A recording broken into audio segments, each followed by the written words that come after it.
Listen to me very carefully, for what I am about to share with you will mark the dividing line between the life you have been living and the life you are destined to live. For 25 years, I studied the minds of more than 500 of America's most successful men, searching for the common thread that bound them all together. I discovered something so profound, so simple, yet so powerful that it has remained hidden from the masses, who struggle daily with poverty, failure, and despair. These men, Carnegie, Ford, Edison, Rockefeller, all possessed a secret morning ritual that set their minds in motion toward success before their feet even touched the floor. You wake each morning, don't you, with the same thoughts of worry, the same fears about money, the same doubts about your abilities?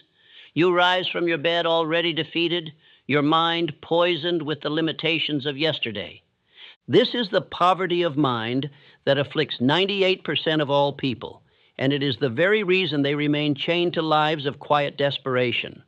But today, right now, as you listen to my words, that chain is about to be broken forever.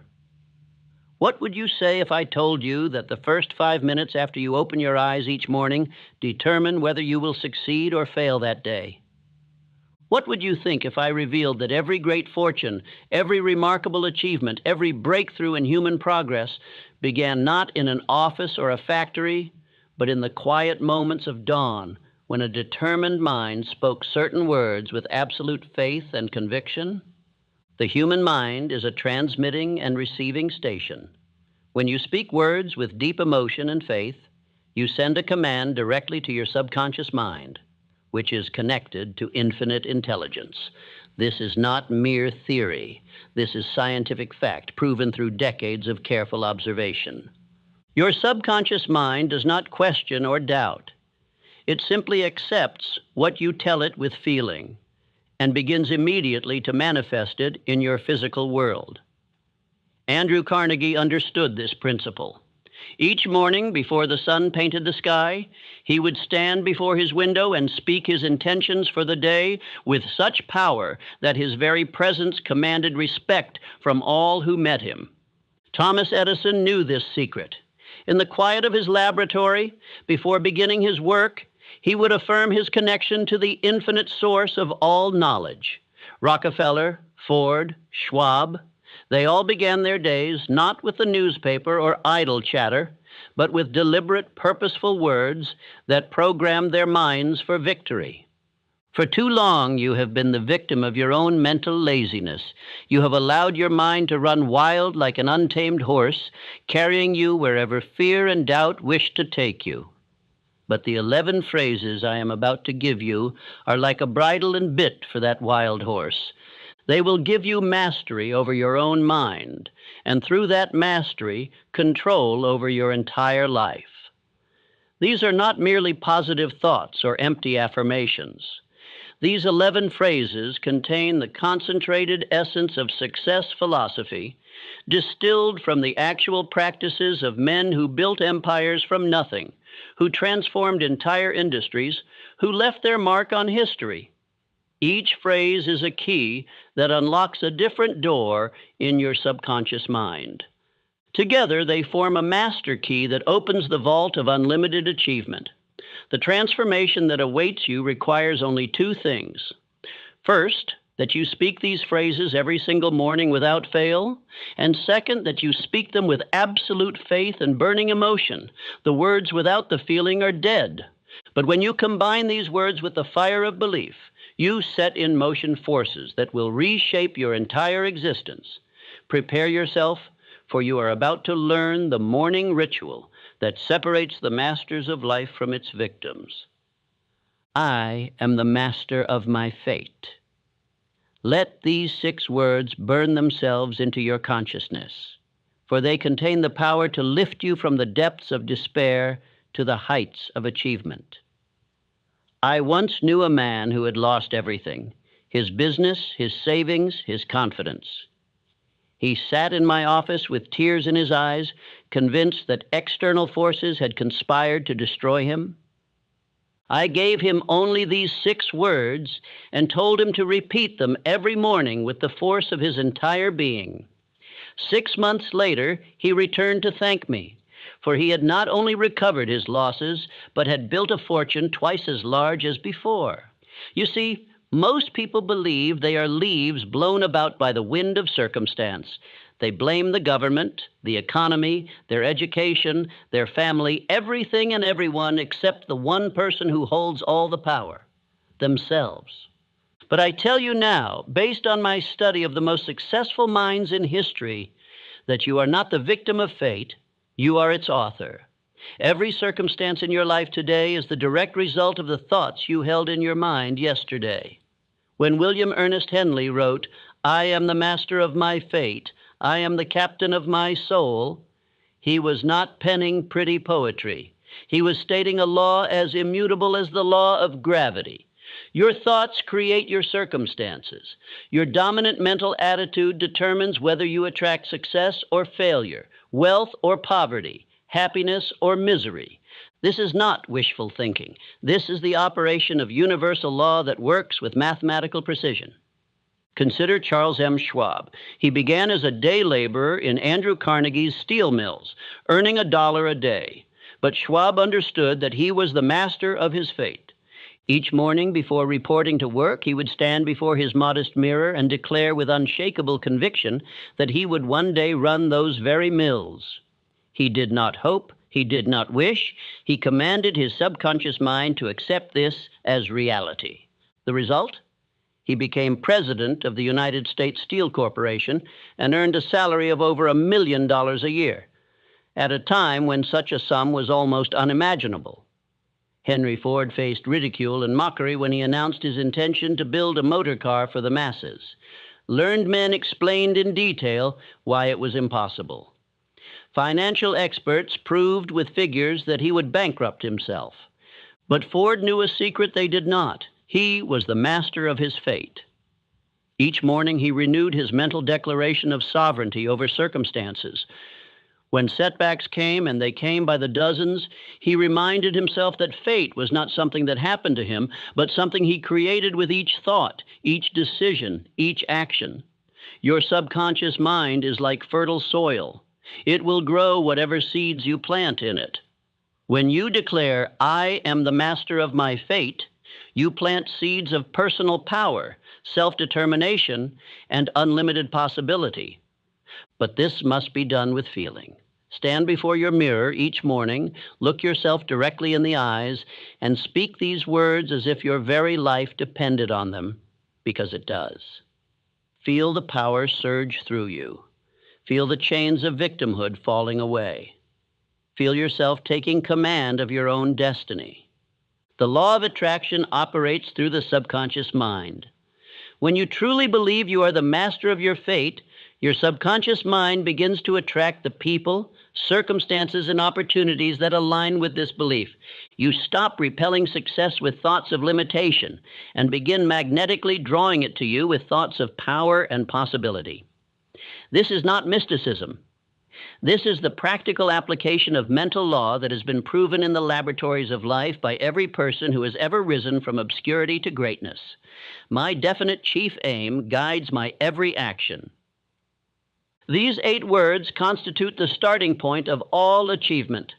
Without a definite chief aim, you are like a ship without a rudder, drifting wherever the currents of life choose to take you. But with a definite purpose fixed firmly in your mind, you become like a guided missile, moving with unstoppable force toward your target. I spent years in poverty and frustration before Andrew Carnegie revealed to me the supreme importance of definiteness of purpose.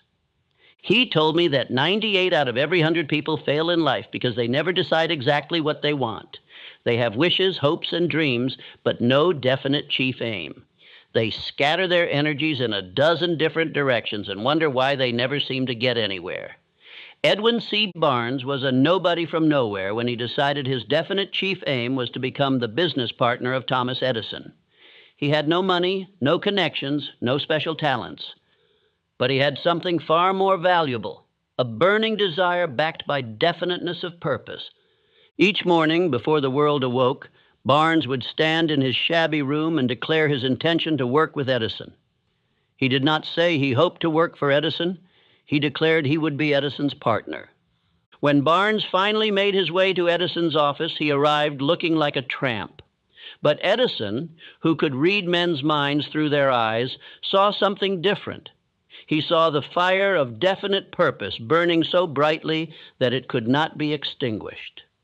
Years later, after Barnes had become wealthy as Edison's partner in the dictating machine business, Edison said, "I gave him the opportunity he sought because I saw he had made up his mind to stand by until he succeeded." Your definite chief aim is not a wish or a hope. It is a command to your subconscious mind. When you state it each morning with absolute conviction, you activate forces within yourself that begin immediately to transform that aim into physical reality. John D. Rockefeller knew at age 23 that his definite chief aim was to become the world's greatest oil refiner. He spoke it, he breathed it, he lived it. Every decision, every action was guided by this central purpose. The result was Standard Oil and a fortune that staggered the imagination. The principle of concentration of effort demands that you focus all your energies on your definite chief aim. Scattered thinking leads to scattered results. But concentrated thinking, guided by a definite purpose, produces concentrated power. Your subconscious mind works 24 hours a day to manifest what you have clearly defined and emotionally charged. It never sleeps, never rests, never stops working on your behalf, but only if you give it a clear target.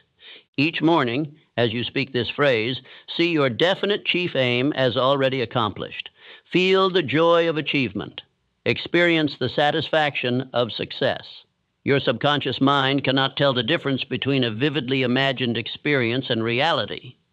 When you consistently visualize your goal as achieved while declaring your definite purpose, you create a mental pattern that your subconscious mind must follow. This is the secret of all great achievement, knowing exactly what you want and maintaining that vision with unwavering faith until it materializes in your life. I possess within me all the power I need. Stop for a moment and consider the profound truth of these words. You have been taught to believe in limitation, to accept that you need something outside yourself to succeed. But I tell you now, based on irrefutable evidence, that you already possess within your own mind all the power necessary to achieve anything you can conceive and believe. Thomas Edison had only 3 months of formal schooling. By every external measure, he should have remained an unknown failure. But Edison understood a secret that his educated critics did not. He possessed within himself access to infinite intelligence. When faced with a problem, he would retire to his private room, sit in complete darkness and silence, and affirm his connection to the source of all knowledge. In this state, ideas would flash into his mind, solutions would appear, inventions would reveal themselves. More than 1,000 patents stand as monuments to his faith in the power within. The average person uses less than 10% of their mental capacity. Think about that. You are operating at 1/10 of your potential, and yet you wonder why success eludes you. But the power is there, waiting to be accessed, waiting to be commanded, waiting to be released. George Washington Carver demonstrated this truth in a manner that cannot be disputed. Born into slavery, without formal education, he became one of the greatest scientists of his age. When asked how he discovered over 300 uses for the peanut, he replied simply, "I went into my laboratory and said, 'Dear Creator, please tell me what the peanut is for.' Then I waited for the answer." Your subconscious mind is connected directly to infinite intelligence, the source of all knowledge, all power, all solutions. But doubt acts as a barrier, blocking this connection. When you affirm each morning that you possess within you all the power you need, you remove this barrier. You open the channel through which unlimited wisdom and ability can flow. This is not theory, this is demonstrated fact, proven by every great achiever in history. Self-doubt is the great crippler of human potential. You have been programmed since childhood to believe in your limitations rather than your possibilities. You have been told what you cannot do so often that you have forgotten what you can do. But Carnegie was right when he said that no man is limited except by his own thoughts. The walls that seem to imprison you are made of nothing more substantial than your own beliefs. When you change those beliefs, the walls disappear. Each morning, as you speak this affirmation, feel the surge of unlimited power flowing through you. You are not separate from the creative force of the universe. You are an expression of it. The same power that moves the planets, that causes the seed to become the tree, that transforms the caterpillar into the butterfly, flows through your mind. Your only task is to recognize it, accept it, and direct it toward your definite chief aim. When you do this with faith and persistence, miracles become commonplace, the impossible becomes inevitable, and you discover that you have always possessed the power to transform your life. Today I will go the extra mile in all I do. This principle has created more millionaires than any other single factor. It is so simple that most people overlook it, so powerful that those who apply it cannot fail. Yet the majority of people do only what they are paid to do, only what is required, only what they must. And then they wonder why opportunity passes them by. Charles M. Schwab was once asked by Andrew Carnegie to manage a steel mill that was losing money. The other managers had failed to turn it around despite their best efforts. Schwab took the job with one condition: that he be allowed to manage it his way. His way was the principle of going the extra mile. He worked not 8 hours, but 12, not because he was paid for the extra time, but because he was determined to render more service than required. He insisted that every employee under him adopt the same principle. Within 1 year, that failing mill became the most profitable in the entire Carnegie system. Schwab's reward? A bonus of $1 million for a single year's work, in an era when $1,000 was a fortune. The law of increasing returns governs all of nature and all of human activity. When you give more than is expected, you receive back more than you gave. This is not sentiment. This is mathematical law. The farmer who tends his crops with extra care receives an extra abundant harvest. The merchant who provides extra service builds a loyal customer base. The employee who does more than required inevitably rises to positions of greater responsibility and reward. Most people approach their work with the attitude of, how little can I do and still get by? They watch the clock, resent extra assignments, and complain about their pay. These are the people who remain at the bottom all their lives, bitter and resentful, never understanding that they are the authors of their own poverty.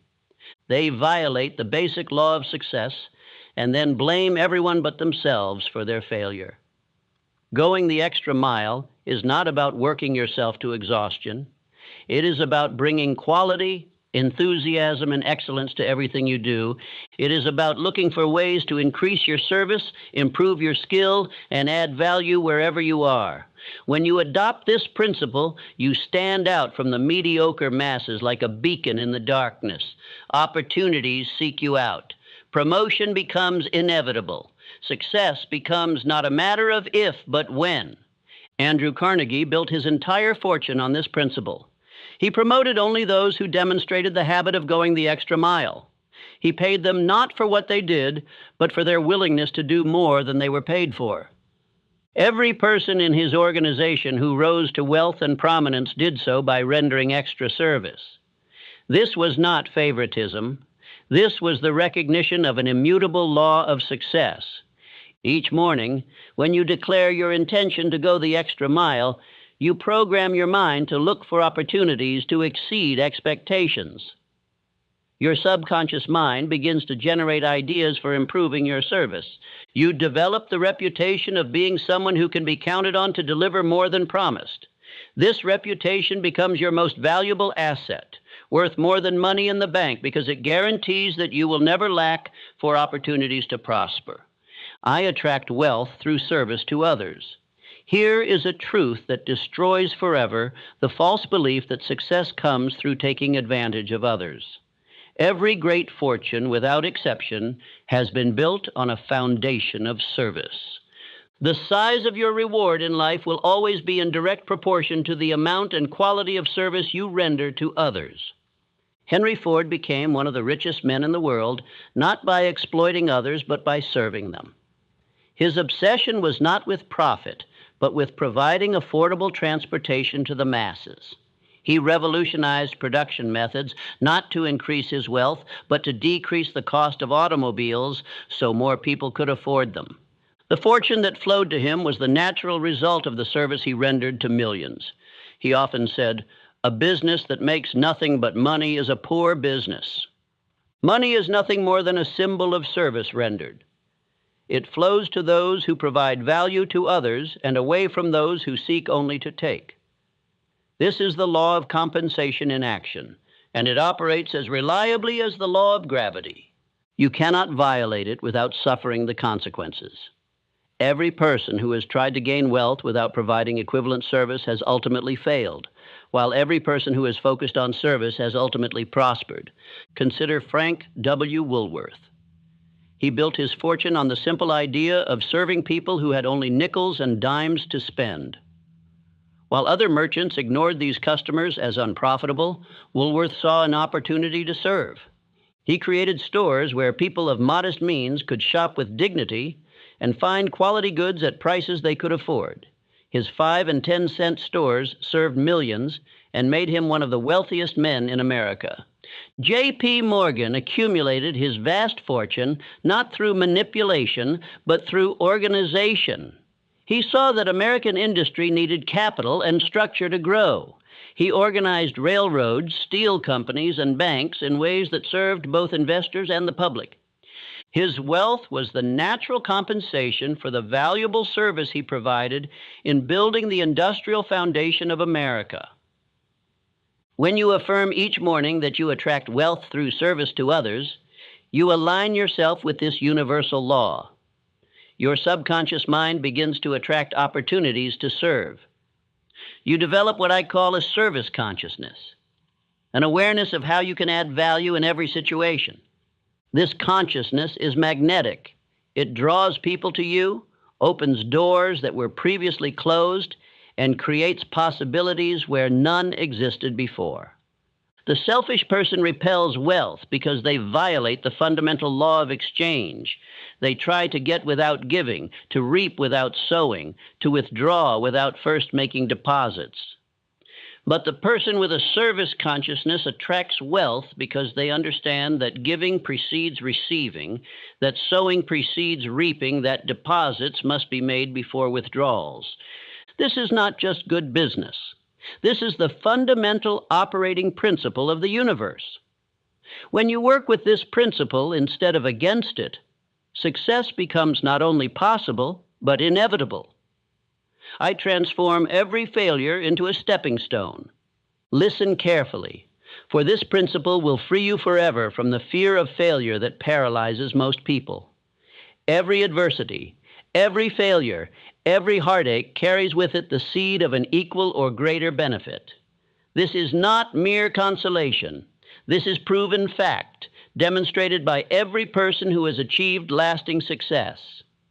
Abraham Lincoln failed in business at age 21. He was defeated for the legislature at 22. He failed again in business at 24. His sweetheart died when he was 26. He had a nervous breakdown at 27.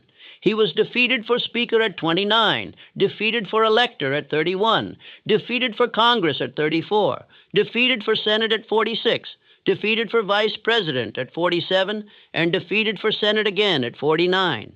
At age 52, he became President of the United States and saved the Union.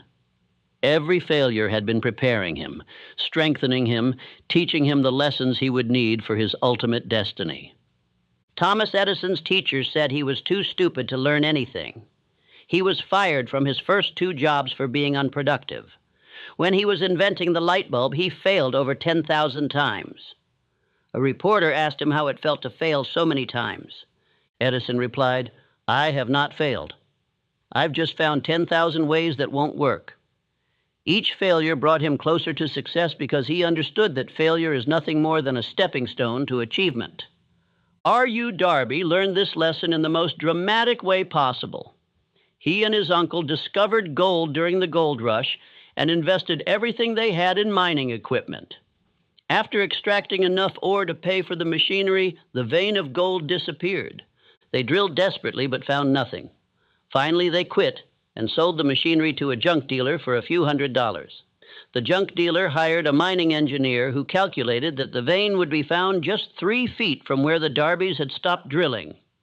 The junk dealer extracted millions of dollars in gold from that mine. But Darby learned from this failure. He went into insurance sales and used the lesson of persistence to become one of the most successful insurance salesmen in America. Most people accept failure as final. They quit at the first sign of defeat. They interpret temporary setback as permanent disaster. But I tell you now, there is no such thing as permanent failure except for the person who accepts it as such. Every failure is temporary. Every defeat is educational. Every setback is a setup for a comeback, but only for those who refuse to quit. Your subconscious mind has the miraculous ability to transform any experience into an asset. When you affirm each morning that you transform every failure into a stepping stone, you program your mind to look for the lesson, the opportunity, the hidden benefit in every setback. You develop what I call failure immunity, the ability to bounce back quickly from any defeat and use it as fuel for your next success. Nature requires opposition to create strength. The tree that stands against the wind develops the deepest roots. The muscle that works against resistance grows the strongest. The person who overcomes the most failures develops the greatest capacity for success. When you understand this principle and apply it consistently, you stop fearing failure and start welcoming it as a teacher, a strengthener, a necessary step on the path to achievement. You realize that success is not the absence of failure, but the transformation of failure into wisdom, strength, and determination. I am building my success with patience and persistence. In this age of instant gratification, this principle has been all but forgotten. Yet it remains as true today as it was in the beginning. All enduring success is built gradually, methodically, persistently over time. There are no shortcuts, no magic formulas, no overnight transformations. Success is a building process, and like all building, it requires patience and persistence. James J. Hill spent 20 years building his railroad empire. For 2 decades, he laid track through wilderness, overcame countless obstacles, faced financial ruin repeatedly, and endured the mockery of those who called his project Hill's Folly. But Hill understood that great achievements require time to mature. He persisted when others would have quit, remained patient when others would have rushed, and continued building when others would have abandoned the project.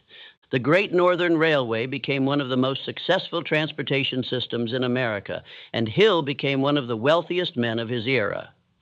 The principle of compound returns applies not only to money, but to personal development.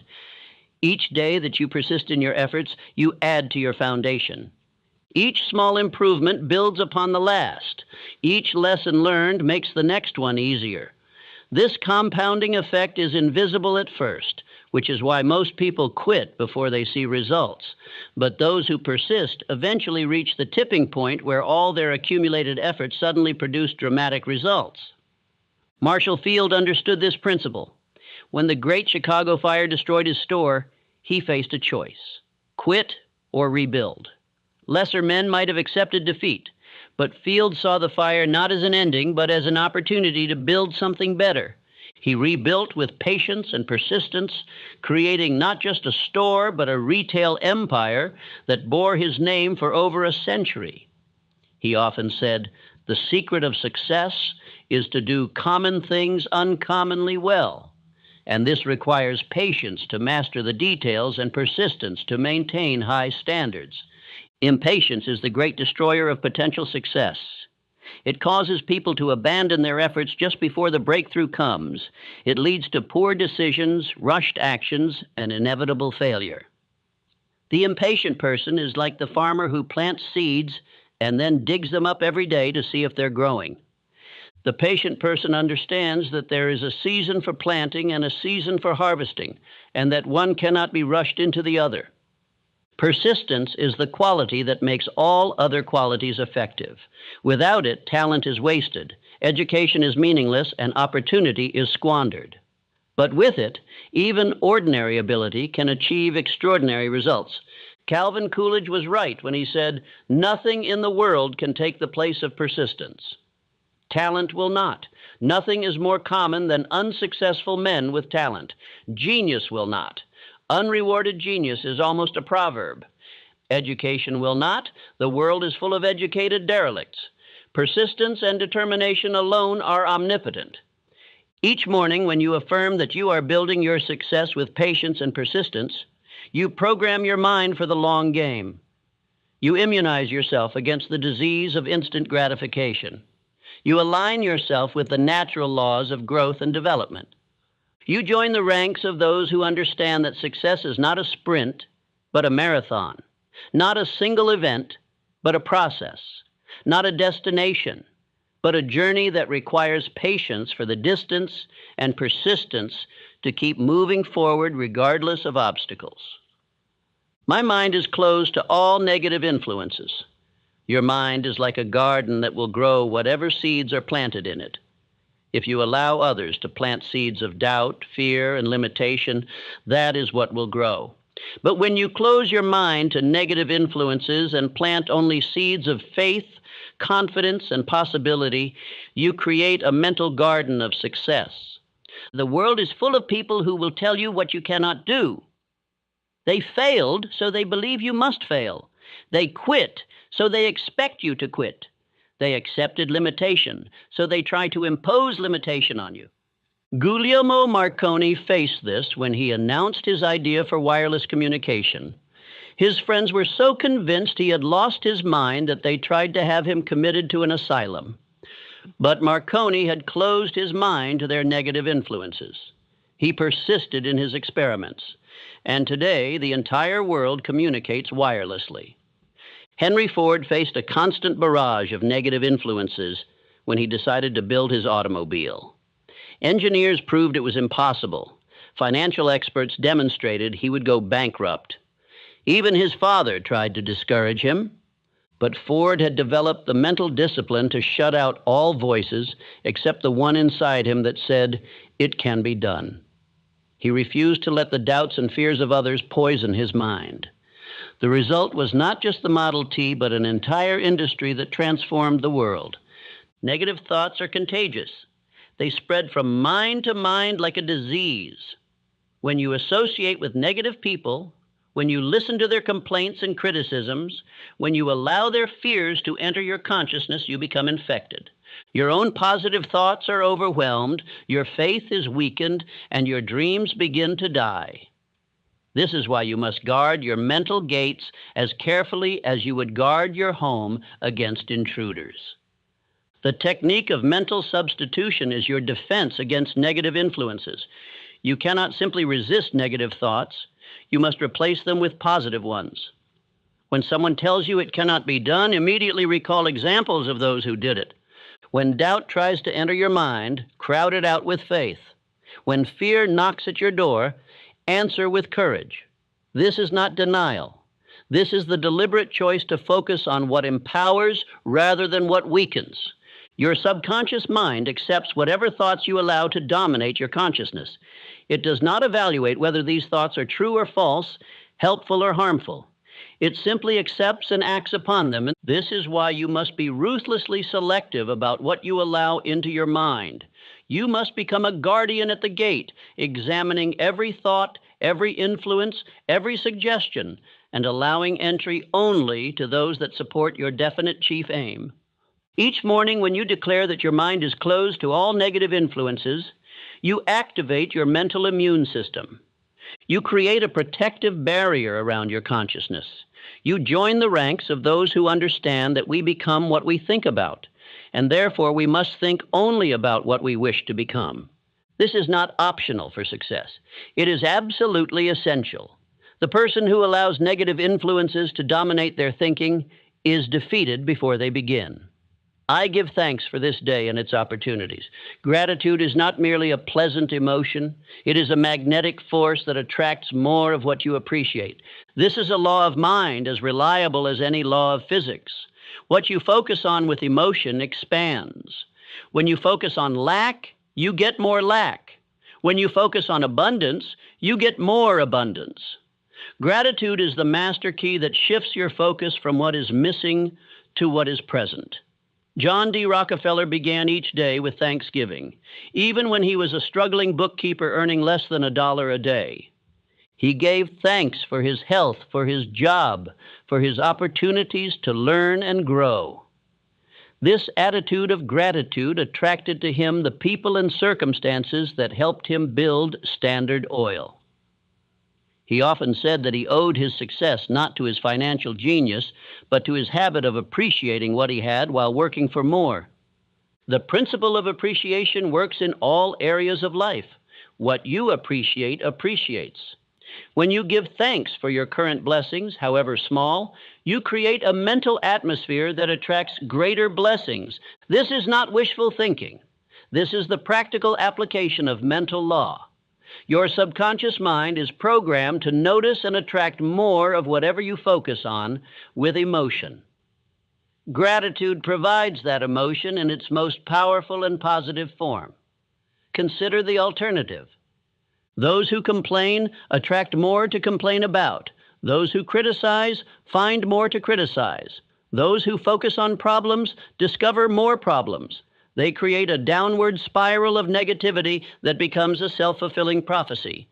They prove themselves right about how difficult life is by creating more difficulty through their mental attitude. Andrew Carnegie understood this principle deeply. Despite his humble beginnings as a bobbin boy in a cotton factory, he maintained an attitude of gratitude that attracted helpful people throughout his life. He gave thanks for every person who taught him something, every opportunity to advance, every lesson learned from failure. This gratitude created a positive mental atmosphere that drew to him the men who would help him build his steel empire. When you speak this affirmation each morning with genuine feeling, you activate one of the most powerful forces in the universe. Your subconscious mind begins to scan your environment for opportunities you might otherwise miss. You develop what I call opportunity consciousness, the ability to recognize and capitalize on the possibilities that surround you every day. These opportunities were always there, but gratitude opens your eyes to see them. The ungrateful person lives in a prison of their own making. They are surrounded by blessings they cannot see, opportunities they cannot recognize, abundance they cannot access. But the grateful person lives in an ever-expanding universe of possibility. Each thing they appreciate leads to something else to appreciate. Each opportunity recognized leads to greater opportunities. Each blessing acknowledged attracts more blessings. This is the upward spiral of success, and it begins with the simple but powerful act of giving thanks. I act with decision and courage today. Indecision and procrastination have murdered more opportunities than all other causes combined. While you hesitate, life passes by. While you deliberate, others take action. While you wait for perfect conditions, those who act with imperfect conditions claim the prizes you desire. Successful people have one characteristic that distinguishes them from failures. They make decisions quickly and change them slowly. Napoleon Bonaparte attributed his military genius to one thing. I make decisions 2 hours before my generals think they need to be made. This gave him the advantage of initiative. While his enemies were still deliberating, he was already executing. While they were reacting to his last move, he was making his next one. The universe rewards action and punishes hesitation. This is a law as immutable as gravity. When you act, even imperfectly, you set forces in motion. You create momentum. You generate feedback that allows you to adjust your course. But when you hesitate, you create nothing but stagnation. You generate only regret. You attract nothing but missed opportunities. Hernan Cortez understood this principle when he landed in Mexico with 600 men to conquer an empire of millions.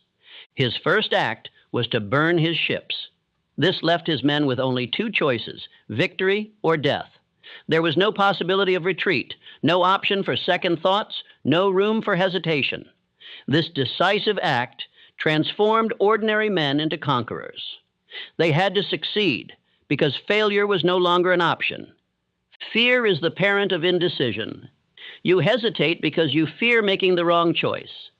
But here is the truth that will set you free. There are no wrong choices, only lessons. Every decision, even those that lead to temporary setback, provides valuable experience. The only truly wrong choice is no choice at all. The person who makes a decision and acts upon it, even if it proves incorrect, is infinitely better off than the person who makes no decision and remains stuck in place. Theodore Roosevelt built his entire life on the principle of decisive action. His motto was, "Do what you can with what you have, where you are." He didn't wait for perfect conditions. He didn't hesitate until all risk was removed. He acted with the resources available, learned from the results, and adjusted his approach. This decisiveness carried him from a sickly child to President of the United States. Courage is not the absence of fear. It is action in the presence of fear. Every person who has achieved anything worthwhile has felt fear. The difference is that successful people feel the fear and act anyway. They understand that courage is like a muscle that grows stronger with use. Each time you act despite fear, you build your courage for the next challenge. Each decisive action makes the next one easier. When you affirm each morning that you act with decision and courage, you program your mind for action rather than hesitation. You prime yourself to recognize opportunities and seize them before they disappear. You join the ranks of the doers rather than the talkers, the actors rather than the reactors, the decisive rather than the doubtful. You align yourself with the force of initiative that moves the world forward and rewards those who dare to lead rather than follow. I am becoming the person I was meant to be. This final affirmation encompasses all the others, for success is not merely about achieving external goals, but about fulfilling your highest potential. Every person born into this world has unique gifts, talents, and capacities that are meant to be developed and expressed. Your life's true purpose is to become the fullest expression of who you are capable of being. Booker T. Washington was born into slavery, but he refused to let his circumstances define his destiny. He understood that within him lay the potential for greatness, regardless of external conditions. Each day, he worked not just on external achievements, but on developing himself. He educated himself, refined his character, and expanded his capabilities.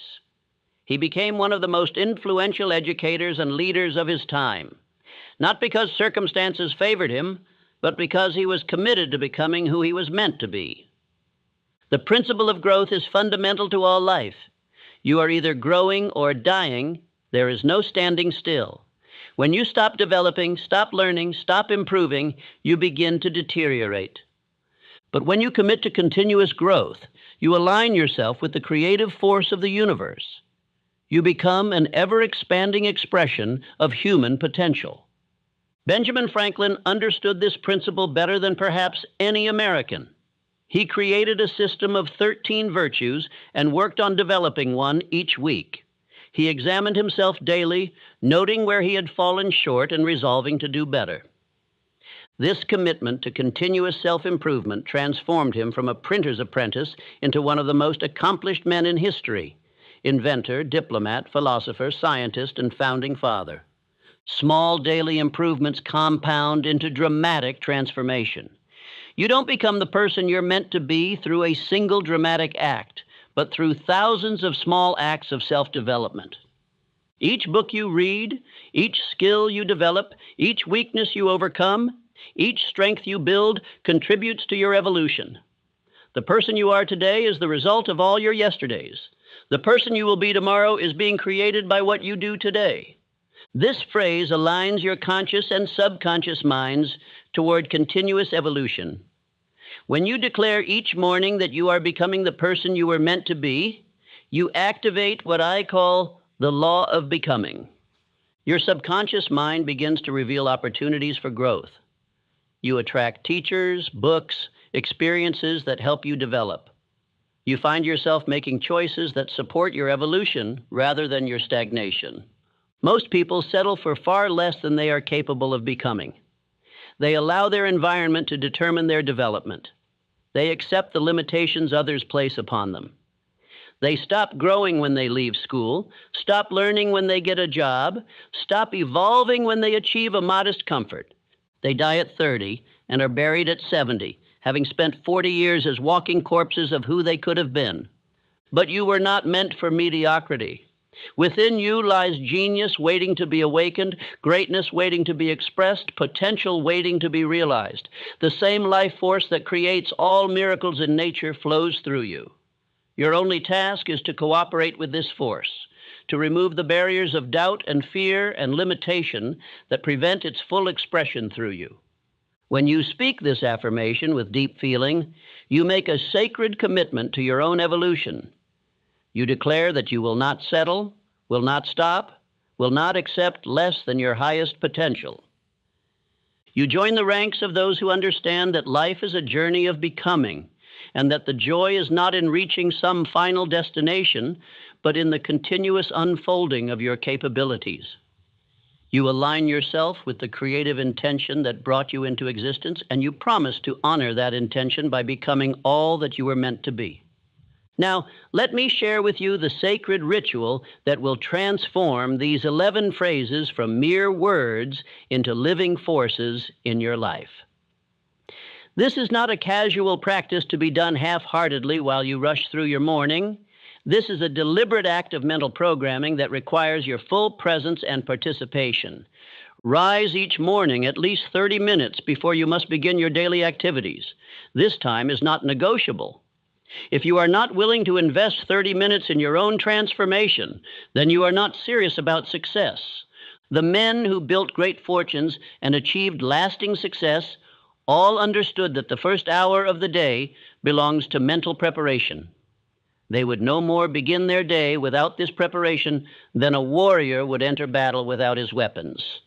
Find a private place where you will not be disturbed. This is crucial. The subconscious mind requires concentration to receive new programming. Interruptions break the connection and weaken the effect. Lock the door if necessary. Inform your family that this time is sacred. Guard it as you would guard your most precious possession, for indeed it is. Stand before a mirror and look directly into your own eyes. This is important. The eyes are the windows of the soul, and when you speak to yourself while maintaining eye contact, you create a powerful circuit of communication between your conscious and subconscious minds. Many people find this uncomfortable at first because they have never truly looked at themselves. Persist through any discomfort. This direct communication with yourself is essential for transformation. Speak each phrase aloud with all the emotion and conviction you can summon. The words without feeling are dead. Your subconscious mind responds not to the words themselves, but to the emotional vibration behind them. When you say, "I am the master of my fate," feel the power of that truth surging through you. When you declare, "My definite chief aim guides my every action," see your goal as already achieved and feel the joy of accomplishment. This emotional intensity is what drives the words deep into your subconscious mind, where they can take root and grow. Repeat each phrase 3 times before moving to the next. The first time, speak it to establish the thought. The second time, speak it with increased emotion to deepen the impression. The third time, speak it with absolute conviction as an established fact in your life. This repetition with increasing intensity creates the neural pathways that transform thought into habit, habit into character, and character into destiny. After speaking all 11 phrases, remain quiet for 5 minutes. This is the period of impression when your subconscious mind absorbs and begins to process what you have declared. Do not think of problems or plans during this time. Simply remain in a state of quiet expectancy, knowing that the seeds you have planted are already beginning to germinate in the fertile soil of your subconscious mind. The transformation will not happen overnight. Your subconscious mind has been programmed by years of negative conditioning, and it requires at least 30 days of consistent practice to establish new patterns. Miss a single day during these first 30 days, and you must begin again. This is not punishment, but simple recognition of how the mind works. Consistency is essential for creating new neural pathways. After 30 days, the practice will begin to feel natural. After 60 days, you will notice changes in your thinking and behavior. After 90 days, others will begin to comment on the transformation they see in you. After 6 months of faithful practice, you will be a different person, not in your essential nature, but in your expression of that nature. You will have become someone who naturally thinks and acts in alignment with success. Many men have written to tell me of the miraculous changes this morning ritual has brought to their lives. A salesman who could barely earn enough to feed his family became the top producer in his company. A laborer who had accepted his station in life developed an invention that made him wealthy. A timid clerk transformed into a confident executive. These were not miracles in the supernatural sense, but the natural result of aligning the mind with the laws of success. Do not make the mistake of thinking this is too simple to be effective. The greatest truths are always simple. The problem is not in understanding them, but in applying them. Knowledge without application is worthless. The world is full of educated failures who know what to do, but don't do what they know. Don't be one of them. Begin tomorrow morning. Set your alarm 30 minutes earlier. Prepare your private space tonight. Write out the 11 phrases if necessary until you have them memorized. Your entire life has been leading you to this moment of decision. Will you continue as you have been, hoping that somehow things will change? Or will you take command of your own mind and create the change you desire? The choice is yours, but understand this. If you do not take control of your mental programming, others will program you for their purposes. If you do not design your own life plan, you will fall into someone else's plan, and guess what they have planned for you? Not much. I close with this final thought. You now possess the morning ritual that has transformed ordinary men into extraordinary achievers. You have the same 24 hours each day that Carnegie had, that Ford had, that Edison had. The only difference between you and them is how you use the first 30 minutes after you awaken. They use this time to program their minds for success. Will you? The chains that have bound you to mediocrity are already beginning to weaken. Tomorrow morning you will speak the words that will break them forever. Tonight, as you prepare for sleep, know that you are about to embark on the greatest adventure of your life, the journey from who you are to who you were meant to be. The universe is waiting to respond to your new commands. Your subconscious mind is ready to receive new programming. Your future success is calling to you from tomorrow's dawn. Rise early, speak boldly, believe completely, act decisively, persist relentlessly.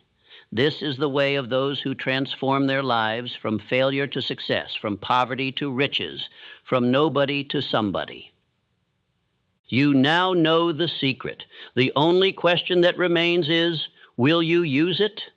The decision you make in the next 24 hours will determine the direction of the rest of your life. Choose wisely. Choose courageously. Choose success.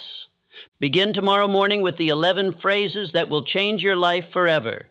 I have given you the keys to the kingdom of achievement. Now it is up to you to use them.